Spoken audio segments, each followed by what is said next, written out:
7월 1일 수요 생명의 아침입니다. 다 함께 기도하겠습니다.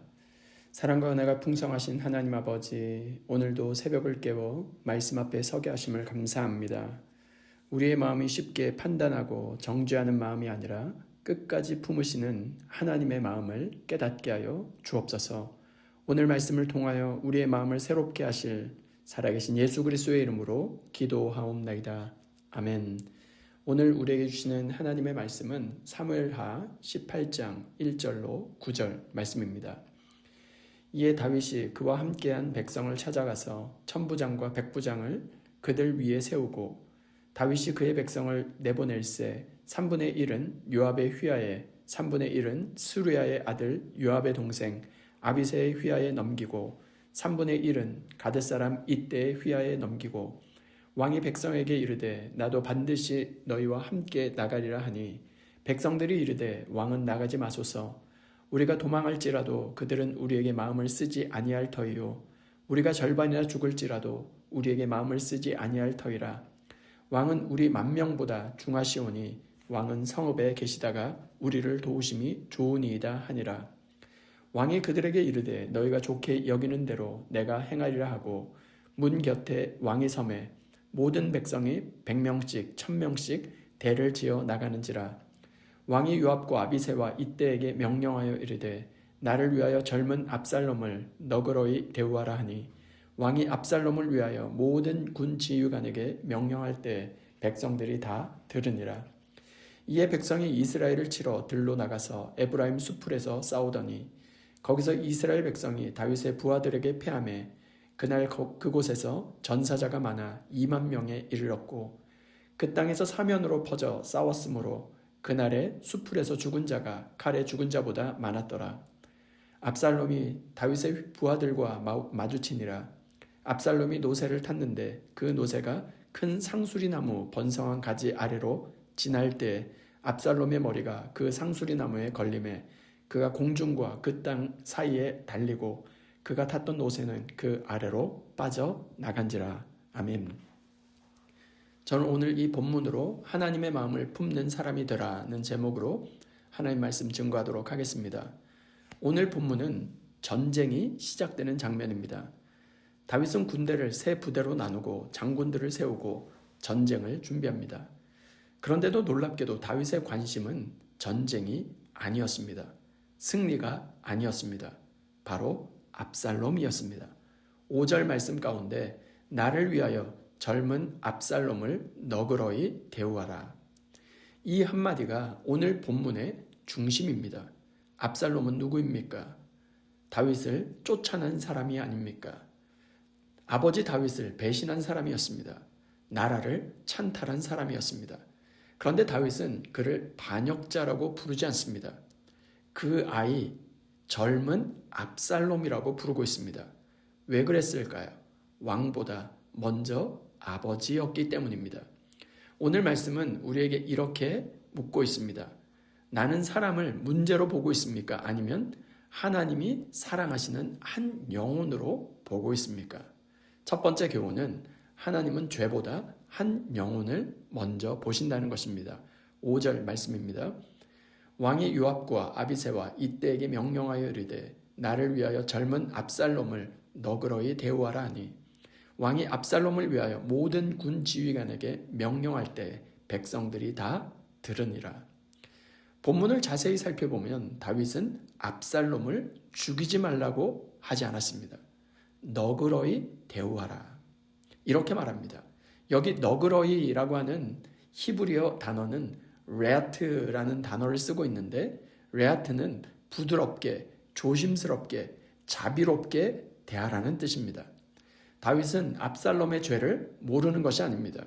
그러나 죄보다 아들을 먼저 보고 있습니다. 이것이 바로 하나님의 마음입니다. 하나님도 우리의 죄를 모르시는 분이 아닙니다. 우리의 실패도, 연약함도, 넘어짐도, 반역도 모두 다 아십니다. 그럼에도 하나님은 죄보다 먼저 우리를 바라보십니다. 예수님께서도 가늠하다가 붙잡힌 여인을 보실 때 그 여인의 죄만 보지 않으셨습니다. 사마리아 여인을 만나셨을 때도 그의 과거만 보지 않으셨습니다. 베드로가 3번 부인했을 때도 베드로의 실패만 보지 않으셨습니다. 주님은 언제나 사랑스러운 한 영혼으로 우리를 먼저 바라보십니다.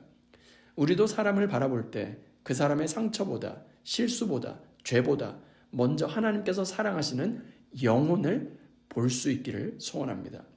하나님의 마음으로 상대를 바라볼 수 있는 영적인 눈이 띄어질 수 있는 저와 여러분 모두가 될 수 있기를 주님의 이름으로 축원드립니다.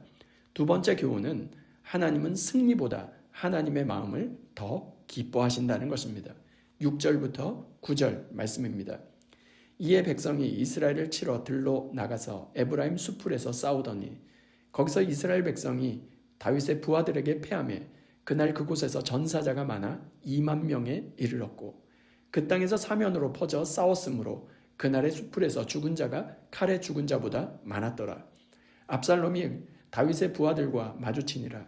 압살롬이 노새를 탔는데 그 노새가 큰 상수리나무 번성한 가지 아래로 지날 때 압살롬의 머리가 그 상수리나무에 걸림에 그가 공중과 그 땅 사이에 달리고 그가 탔던 노새는 그 아래로 빠져나간지라.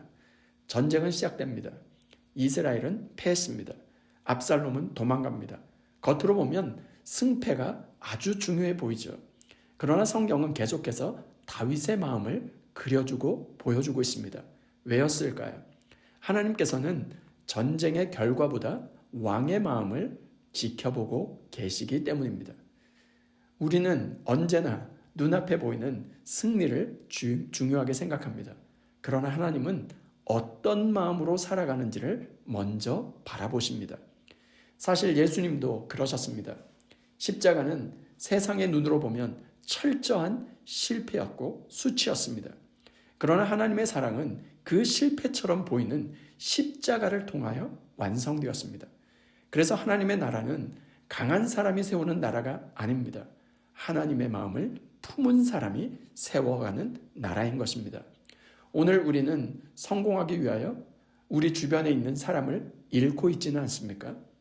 나의 옳음을 주장하다가 사랑을 놓치고 있지는 않습니까? 결과를 얻기 위해서 사람을 포기하고 있지는 않습니까? 오늘 하나님은 우리에게 말씀하십니다. 승리보다 하나님의 마음을 품으라고 말이죠. 오늘도 하나님의 마음을 품어 하나님께서 기뻐하시는 삶을 살 수 있는 저와 여러분 모두가 될 수 있기를 주님의 이름으로 축원드립니다. 말씀을 마무리하고자 합니다. 오늘 말씀은 우리에게 두 가지를 가르쳐 줍니다. 첫 번째, 하나님은 죄보다 한 영혼을 먼저 보십니다. 두 번째, 하나님은 승리보다 하나님의 마음을 더 기뻐하십니다. 압살롬은 다윗을 버렸습니다. 그러나 다윗은 끝까지 압살롬을 아들로 불렀습니다. 이 모습은 장차 우리를 끝까지 사랑하시는 하나님 아버지의 마음을 미리 보여주고 있습니다. 오늘도 하나님께서는 우리를 향하여 내 사랑하는 딸아, 내 사랑하는 아들아 라고 부르고 계십니다. 그 하나님의 사랑을 받은 우리가 또 다른 사람, 우리 주변에 있는 사람도 하나님의 마음으로 품으며 살아갈 수 있는 저와 여러분 모두가 될 수 있기를 주님의 이름으로 축원드립니다. 이 시간 주신 말씀과 공동의 기도 제목으로 함께 기도하겠습니다. 첫 번째, 주여 사람의 허물과 상처를 먼저 보는 마음이 아니라 하나님께서 사랑하시는 한 영혼으로 바라볼 수 있는 하나님의 마음을 허락하여 주옵소서.